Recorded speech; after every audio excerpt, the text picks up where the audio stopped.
Everyone, present ఉన్న పరిస్థితుల్లో TET నోటిఫికేషన్కి కావాల్సిన ఈవీఎస్ నుంచి ప్రీవియస్ క్లాసెస్లో మనం థర్డ్ ఫోర్త్ క్లాసులు ర్యాపిడ్ రివిజన్ జరిగింది. ఇప్పుడు 5వ తరగతి పరిసరాల విజ్ఞానం నుంచి ఈవీఎస్ నుంచి మనం టెక్స్ట్ బుక్లో ఉన్నటువంటి ప్రతి ఇంపార్టెంట్ పాయింట్ని ఈ వీడియోలో మనం తెలుసుకుందాం.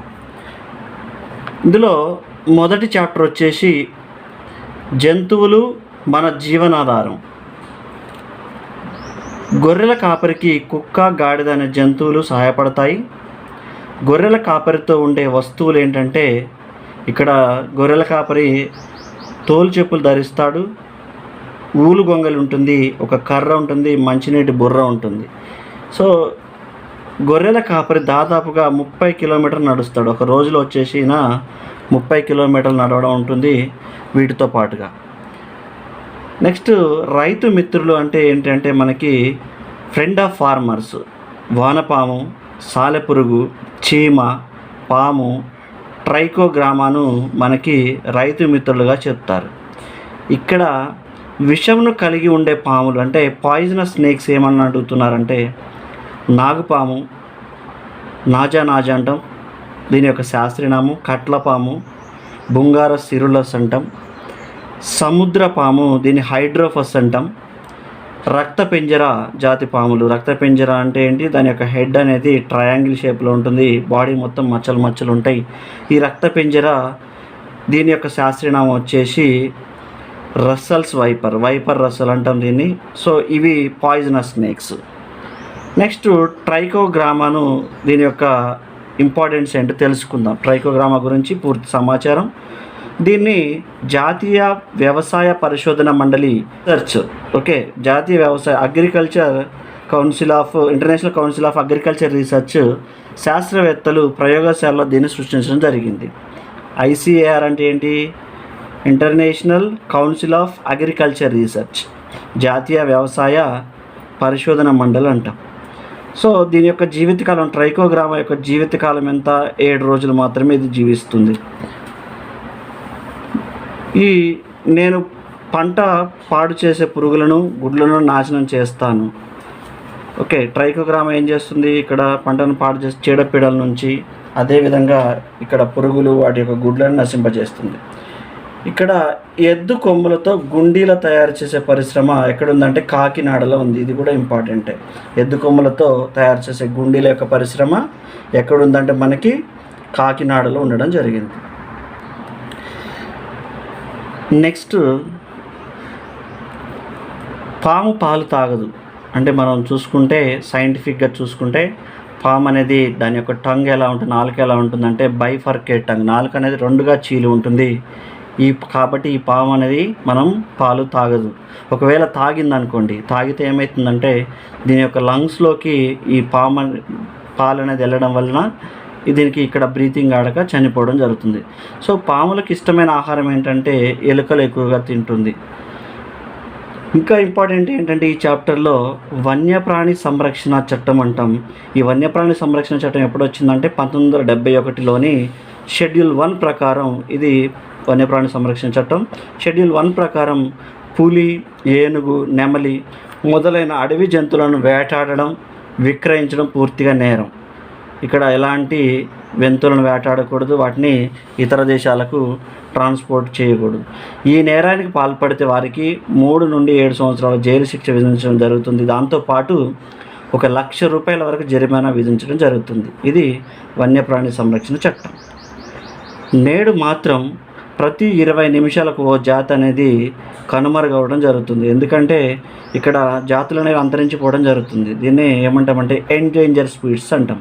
ఈ ఎండేంజర్డ్ స్పీసీస్ అనేవి ప్రతి 20 నిమిషాలకు ఒక జాతి అంతరించిపోవడం ఇలా ఏ జీవులు అయితే అంతరించిపోయే దశలో దగ్గరగా ఉన్నాయో వాటిని రెడ్ డేటా బుక్లో ఎంటర్ చేయడం జరుగుతుంది. రెడ్ డేటా బుక్ అనేది ఏ జీవులు అయితే అంతరించిపోవడం దగ్గరలో ఉన్నాయో వాటిని రెడ్ డేటా బుక్లో ఎంటర్ చేస్తారు. భారత్తో పాటు బంగ్లాదేశ్లో ఎక్కువగా కనిపించే పులులు ఏంటంటే రాయల్ బెంగాల్ టైగర్. మన ఇండియాలో కనిపిస్తుంది, వాటితో పాటు బంగ్లాదేశ్లో కూడా కనిపించడం జరుగుతుంది.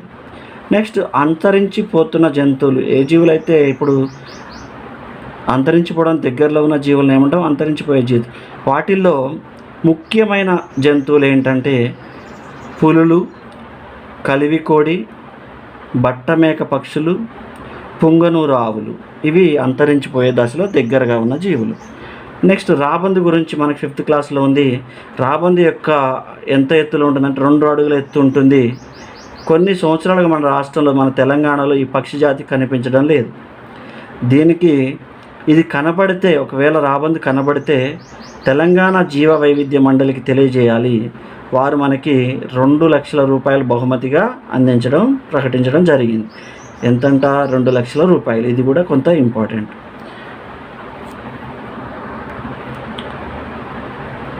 నెక్స్ట్ కోరికలను, అత్యాశను జీవితాన్ని దుఃఖమయం చేస్తాయని గౌతమ బుద్ధుడు ప్రబోధించారు. ఎవరు చెప్పారు ఇక్కడ? సిద్ధార్థుడు లేదా గౌతమ బుద్ధుడు అంటాం. ఈయన ఏం చెప్పాడంటే కోరికలు, అత్యాశలు జీవితాన్ని దుఃఖమయం చేస్తాయి, అందుకే ఎలాంటి కోరికలు, అత్యాశలు ఉండకూడదని చెప్పేసి గౌతమ బుద్ధుడు చెప్పడం జరిగింది. నెక్స్ట్ 2nd చాప్టర్ వచ్చేసి వ్యవసాయము, పంటలు. ఈ చాప్టర్లో వ్యవసాయం అంటే ఏంటి, కొన్ని రకాల పంటల గురించి ఈ చాప్టర్లో నేర్చుకోవాలి. గతంలో రైతులు ఒకరి దగ్గర నుంచి మరొకరి దగ్గర విత్తనాలు తీసుకొని పంటలు పండించేవారు. పంట వచ్చిన తర్వాత తీసుకున్న దానిని అదనంగా కలిపి తిరిగి ఇచ్చేవారు. ఈ పద్ధతిని ఏమంటామంటే నాగులు అంటాం. అంటే ఇప్పుడు తీసుకొని వాళ్ళ పంటలు వచ్చిన తర్వాత మళ్ళీ వాళ్ళకి వాటికి కొన్ని యాడ్ చేసి ఇవ్వడాన్ని ఏమంటామంటే నాగులు అంటాం. మన రాష్ట్రంలో కొన్ని దశాబ్దాల క్రితం వరకు దాదాపు 5,400 రకాల వరి వంగడాలు అనేది సృష్టించడం జరిగింది. వాటితో పాటు 740 రకాల మామిడి వంగడాలు ఉన్నాయి. వీటితో పాటుగా 3,500 రకాల వంకాయ వంగడాలు అనేవి ప్రజెంట్ ఉండడం జరిగింది. 3,500 రకాల వంకాయ వంగడాలు జరిగింది. మన దేశంలో national bureau of plant genetics సంస్థ అనేది మొక్కల యొక్క జన్యువులను సేకరించి, వీటి యొక్క జీన్స్ని, మొక్కల్లో కూడా జీన్స్ ఉంటాయి, వీటిని సేకరించి భద్రపరచడం జరిగింది. ఎక్కడ? National bureau of plant genetics. వాటితో పాటు వానపాముల సాయంతో వర్మీ కంపోస్ట్ ఎరువును తయారు చేయడం జరుగుతుంది. ఎర్త్వామ్స్ని ఉపయోగించి వర్మీ కంపోస్ట్, వీటి యొక్క ఎరువును తయారు చేస్తారు. వీటిని వర్మీ కంపోస్ట్ అంటాం. పంచగవ్య, నెక్స్ట్ టాపిక్ పంచగవ్య. దీన్ని సేంద్రియ ఎరువుగా వాడతారు. పంచగవ్య ఎరువు అనేది ద్రవ రూపంలో ఉంటుంది. ఇది సూక్ష్మజీవి నాశినిగా కూడా పనిచేస్తుంది. ఈ పంచగవ్యను ఎలా తయారు చేస్తారంటే ఆవు మూత్రం, పేడ, బెల్లం, నీరు, నెయ్యి, పాలు, పెరుగు, అరటిపండ్లు, కొబ్బరి నీళ్ళు, ఇలా వీటన్నిటి మిశ్రమాన్ని కలిపి మనకి ఈ పంచగవ్య అనేది తయారు చేయడం జరుగుతుంది. జీవామృతం అంటే ఏంటంటే ఆవు మూత్రం, పేడ, బెల్లం, నీరు, మట్టి, పప్పు ధాన్యాల పొడి, ఇలా వీటిని ఈ 6 రకాల పదార్థాలను ఉపయోగించి జీవామృతం తయారు చేస్తారు.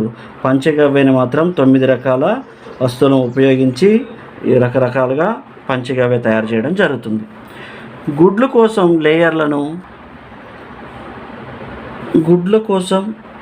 లేయర్లను పెంచుతారు. మాంసం కోసం బ్రాయిలర్లను పెంచుతారు. సో ఇక్కడ లేయర్స్ అంటే ఏంటి, బ్రాయిలర్స్ అంటే, లేయర్స్ అంటే గుడ్లు లే చేస్తాయి కాబట్టి వీటిని లేయర్స్ అంటాం. గుడ్లు పెట్టే వాటిని, కోళ్ళని ఏమంటామంటే లేయర్స్గా వాడతారు, లేయర్స్ అంటాం. మాంసం కోసం ప్రత్యేకంగా మాంసం కొరకు మాత్రమే పెంచే కోళ్ళని ఏమంటామంటే బ్రాయిలర్స్ అంటాం. ఇంకొక టాపిక్ ఏంటంటే ఇంపార్టెంట్ టాపిక్ ఇందులో గంగావార్ మానెమ్మ. ఈమె ఏ జిల్లా చెందిన ఆమె? సంగారెడ్డి, మండలము న్యాల్కల్, గ్రామం వచ్చేసి గంగావార్. ఈమె చేరిన స్వచ్ఛంద సంస్థ ఏంటంటే Deccan development society, DDS, Deccan development society. ఈమెకి 3 ఎకరాల ఎర్రనేల ఉండేది. జహీరాబాద్ పరిసర ప్రాంతాల్లో జీవ వైవిధ్య వ్యవసాయాన్ని ప్రోత్సహిస్తుంది. ఈ చాప్టర్ నుంచి మనకి ఒక 4 ఇంపార్టెంట్ తెలంగాణ పదాలు ఉన్నాయి. ఇక్కడ తోగళ్ళు అంటే ఏంటంటే కందులు అంటాం. తెలంగాణలో తోగళ్ళు అంటే ఏంటి? కందులు. తైదలు అంటే ఏంటి? రాగులు. ప్రీవియస్ క్లాస్లో కూడా నేర్చుకున్నాం. తైదలు అంటే రాగులు. బొబ్బర్లను ఏమంటామంటే తెలంగాణలో అలసందలు అంటాం. వీటి యొక్క అర్థాలు తోగళ్ళు, కందులు, తైదలు అంటే రాగులు, బొబ్బర్లు అంటే అలసందలు. సాంప్రదాయ సేంద్రియ పురుగు మందులు సాంప్రదాయంగా ఇప్పుడు ఎలా తయారు చేస్తారంటే మిరప, వెల్లుల్లి, వేప నూనె, పొగాకు కషాయం, వావిలాకు కషాయం, పంచగ వీటిని సాంప్రదాయ ఈ పురుగు మందులుగా కూడా వాడడం జరుగుతుంది. వాటితో పాటు ఆహార పంటలు, వాణిజ్య పంటలు. ఆహార పంటలు వరి, గోధుమ, మొక్కజొన్న, పప్పు ధాన్యాలు, నూనె ధాన్యాలు, కూరగాయలు, పండ్లు వీటిని ఆహార ధాన్యాలుగా వాడతాం. వీటితో పాటు వాణిజ్య పంటలు పత్తి, జనుము, మిర్చి వీటిని వాణిజ్య పంటలుగా చెప్పుకోవచ్చు. ఇక్కడ వరిలో రకాలు, కందులో రకాలు చూద్దాం. వరిలో వచ్చేసి హంస, మసూరి, స్వర్ణ, బంగారు తీగ, సాంబ ఇవి వరి రకాలు. కందుల్లో కొన్ని రకాలు ఉన్నాయి. ఎర్రకంది, నల్లకంది, ఆవ, నడిపి ఇవి కందులో ఉన్న రకాలు. ఇక్కడ వ్యవసాయంలో 4 నెలల సమయం పట్టే పంటలు ఇవి స్వల్పకాలిక పంటలు అంటాం. ఇవి వరి, జొన్న, శనగ, కంది మాత్రం 6 నెలల సమయం తీసుకుంటుంది. మిగతా తక్కువ స్వల్పకాలిక పంటలు వరి, జొన్న, శనగ. ఆరుతడి పంటలు అంటే వర్షాధార పంటలు. ఇవి పూర్తిగా వర్షం మీద ఆధారపడే పంటలని వర్షాధార పంటలు అంటాం. ఇవి జొన్న, శనగలు, కంది ఇవి మనకి వర్షాధార పంటలు లేదా ఆరుతడి పంటలుగా చెప్పుకోవచ్చు. మూడవ చాప్టర్ వచ్చేసి మనం చెట్లను పెంచుకుందాం. ఈ చాప్టర్లో ముఖ్యమైన పాయింట్స్ ఏంటంటే తెలుగు అకాడమీ బుక్లో అడవులు భూమి మీద మొత్తం విస్తీర్ణంలో 1/3 అంటే 33% అడవులు ఉండాలి. కానీ మన భారతదేశంలో వచ్చేసరికి ప్రస్తుతం మొత్తం భూభాగంలో 21% మాత్రమే అడవులు ఉండడం జరిగింది. 33% ఉండాల్సిన అడవులు 21% మాత్రమే ఉన్నాయి. మొక్కలను ఉత్పత్తిదారులు అంటారు. వీటినే మొక్కలను ఏమంటారు? ప్రొడ్యూసర్స్, ఉత్పత్తిదారులు అంటాం.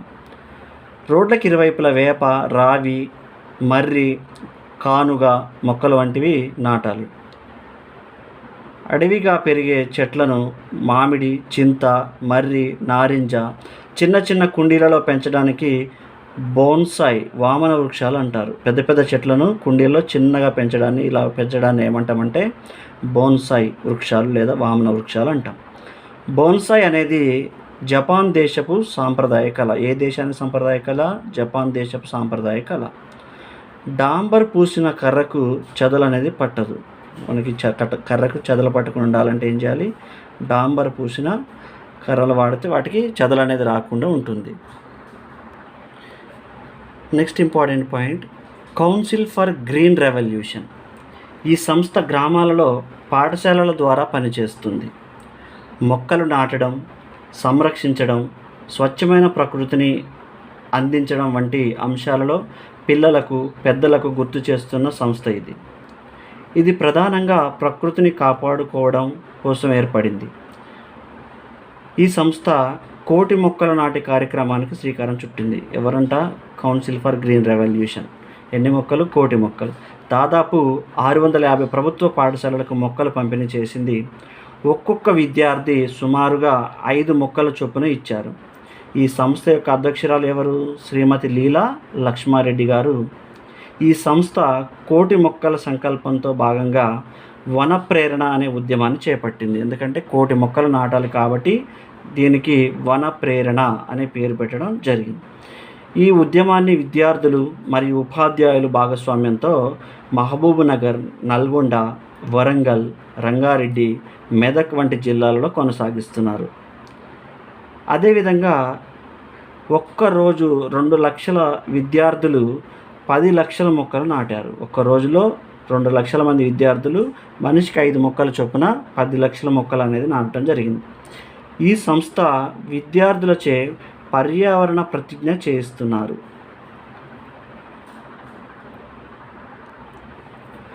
పచ్చదనం, హరితవనం. ఇటీవల హరిత పాఠశాల అవార్డులు పొందిన పాఠశాలలో మొదటిది గడ్డంపల్లి పాఠశాల. ఈ గడ్డంపల్లి పాఠశాల ఎక్కడుంది? గడ్డంపల్లి గ్రామంలో ఉంది. దీని యొక్క మండలం తేల్కపల్లి మండలం, జిల్లా నాగర్ కర్నూలు జిల్లా.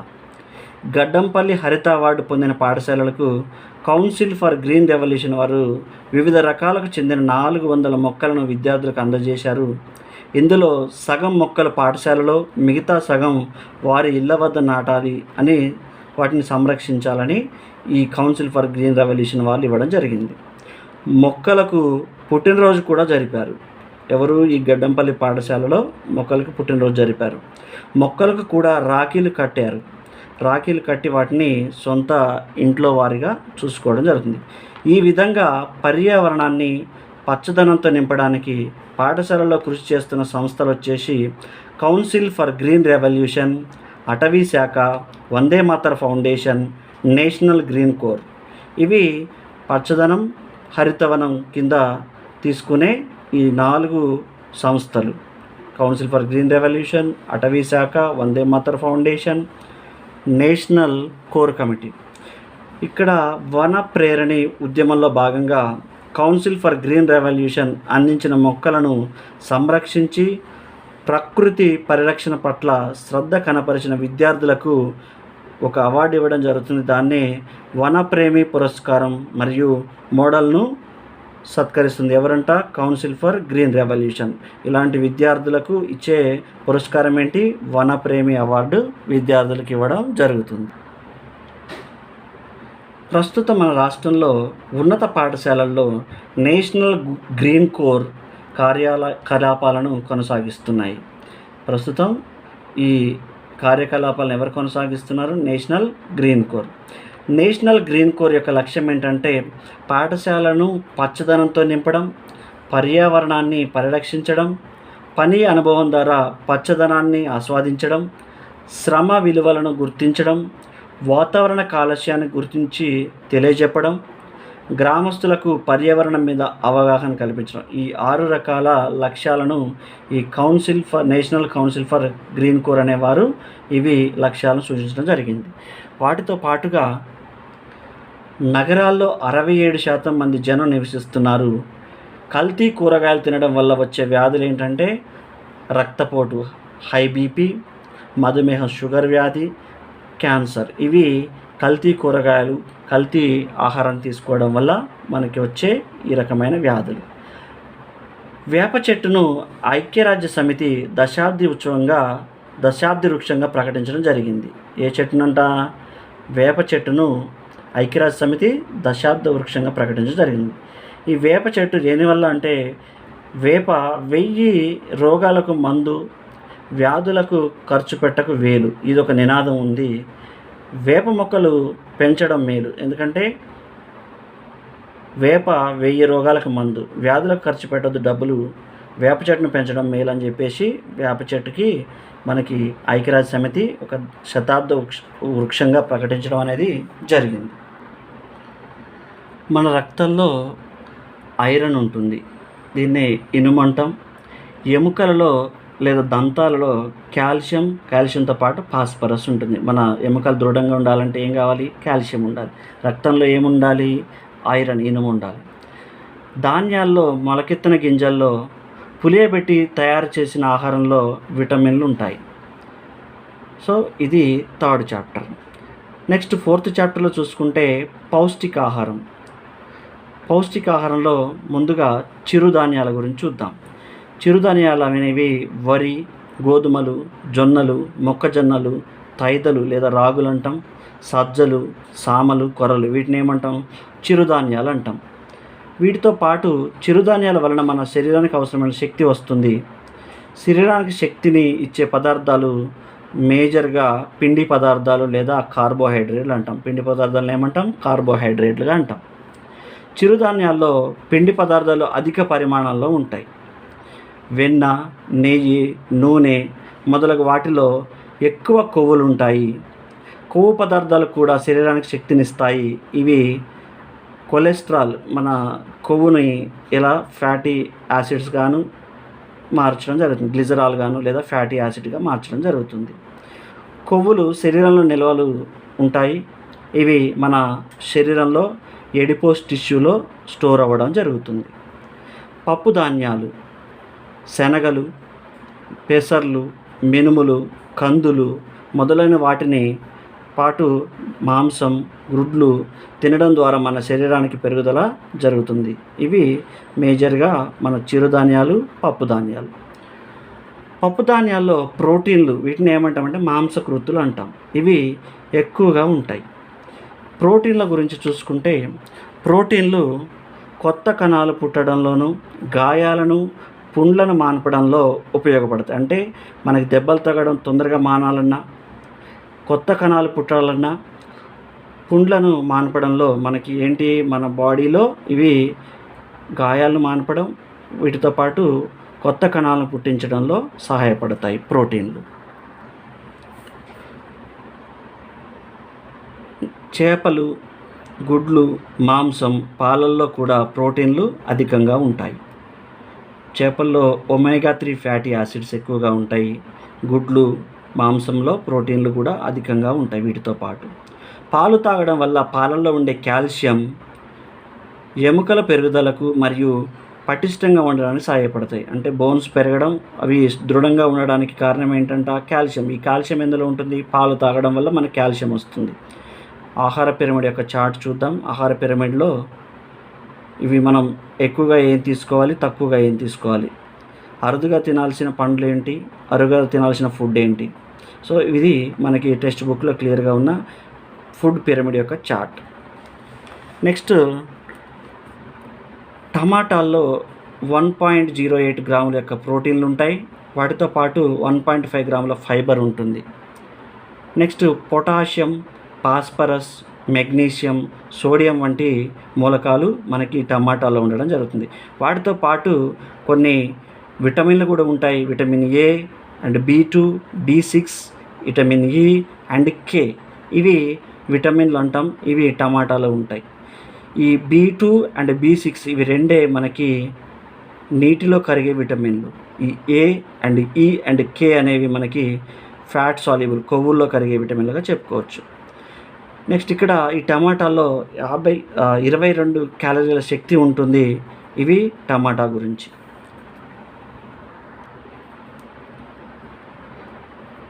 నెక్స్ట్, శక్తినిచ్చేవి కార్బోహైడ్రేట్లు, కొవ్వులు, నూనెలు. పెరుగుదలకు ఉపకరించేవి ప్రోటీన్లు, మాంసకృత్తులు. ఇవి ఇందాక మనం డిస్కస్ చేసాం. శక్తినిచ్చేవేంటి, మన బాడీకి ఎనర్జీ ఇచ్చేవి కార్బోహైడ్రేట్లు, కొవ్వులు, నూనెలు. పెరుగుదలకు, బాడీ గ్రోత్కి సంబంధించినవి ఏంటంటే ప్రోటీన్లు, మాంసకృతులు. సో ఇవి మనకి పెరుగుదలకి ఉపకరించేవి. ఆరోగ్య పరిరక్షణ, వ్యాధి నిరోధక శక్తినిచ్చేవి విటమిన్లు, ఖనిజ లవణం. విటమిన్లు మనకి ఆరోగ్య పరిరక్షణ, వ్యాధి నిరోధక శక్తినివి. జంక్ ఫుడ్లో సాధారణంగా క్యాలరీలు మాత్రమే ఉంటాయి. జంక్ ఫుడ్ తినడం వల్ల ఉబ్బకాయం, స్థూలకాయం వస్తాయి. ఈ జంక్ ఫుడ్ తినడం వల్ల వీటి వల్ల ఉబ్బకాయం లేదా స్థూలకాయం రావడం జరుగుతుంది.